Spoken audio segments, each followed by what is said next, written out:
Nagpunta nga tayo mga kaps dito kay Tatay Jun sa Palayan City para i-upgrade natin itong kanyang Eagle Banso machine. Bali ito ay 1.5 horsepower ang makina mga kaps. Ayan, Eagle brand na Banso machine.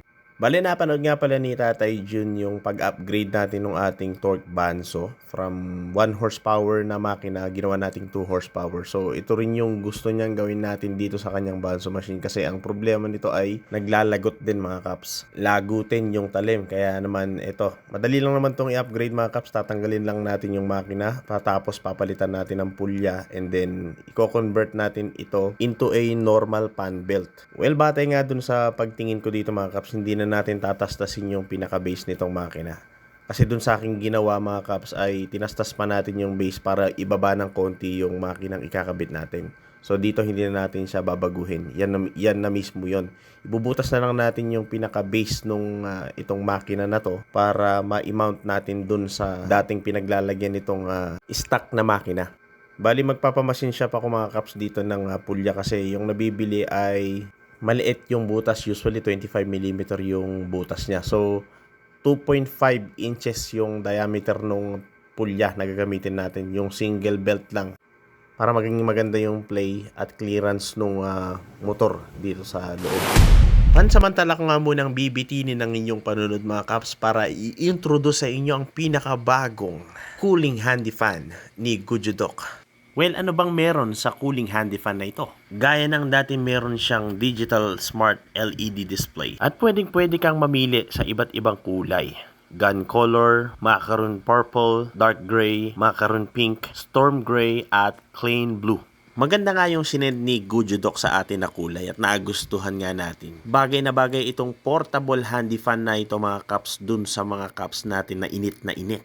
Ito na kasi ang takbo ng mundo natin mga kaps. Kailangan portable na lahat ng ginagamit natin. Kahit saan tayo magpunta pwede nating dalhin. At ang kagandahan pa nito meron siyang cooling function. So yung hangin niya is mas pinalamig. Well, akalain mo bang mai-incorporate yung ganong cooling function sa ganito kaliit na handy fan? Ang lupit talaga nitong si Gujudok. Sobrang dali lang din netong gamitin. Switch button. Tapos ayan, nakikita nyo sa likod mga kaps yung kanyang USB Type-C charging port. Sa harap naman yung kanyang smart digital LED display na makikita natin yung wind speed. At yung adjusting buttons para sa pag-increase at pag-decrease ng wind speed. At dito makikita na natin yung kanyang cooling function. Once na pinaandar mo siya ay lalamig na yung kanyang metal surface na yan sa harap. At makikita mo yung moisture. Na kapag sinalat mo talaga mga kaps ay lumalamig siya. Na yun na rin ang nagiging dahilan kung kaya yung buga ng hangin ay malamig. So ano pang hinihintay nyo? I-add to cart nyo na yan mga kaps at napakasulit ito, promise. And makikita nyo nagmo-moist na yung metal surface niya. Basta pinaandar nyo siya, ilang segundo lang ay lumalamig na talaga itong kanyang metal surface sa harap. Yan, kita nyo naman, pawis na yung ating metal surface. Kaya malamig na rin yung ibinubuga niyang hangin. The Gujudok Cooling Handy Fan GFS 006.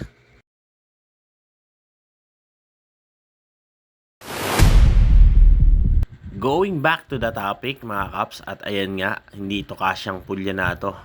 Yung single na pulley na lang yung ikakabit natin dito mga kaps, at bibili na rin tayo mga kaps ng fan belt at ng circuit breaker. Tapos i-mount na natin, ganun lang kadali yung gagawin natin dito sa Eagle Banso ni Tatay Jun dito sa Palayan City mga kaps. Susubukan ko na rin ito yung gamiting wire mga kaps para wala na tayong babaguhin. Para mapapagana pa rin natin yung sarili niyang switch at yung ilaw na naka-attach dito sa Banso ni Tatay Jun. Sasalpak na lang natin yan. Doon po kasi sa akin, binago ko pa yan dito. Ito, bearing naman na pala to. Okay lang kaya yan. Okay lang po to. Okay na to.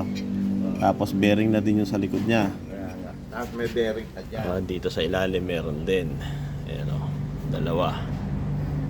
Bali yan kasi mga kaps, nung in-upgrade ko yung torque Banso ko, pinalitan din natin ng bearing yung pang ilalim niya tsaka dun sa ibabaw. Kasi yung dating naka-attach dun is guide lang tapos rollers. Mas maganda kasi mga kaps sa Banso, naka-ball bearing yung mga rollers niya sa taas at sa baba. dito na mismo natin papatong. Tapos bubutasan. Yan. Kaya nang sosobra po ito eh. Kaya maglalagay na lang po tayo din ng angle bar.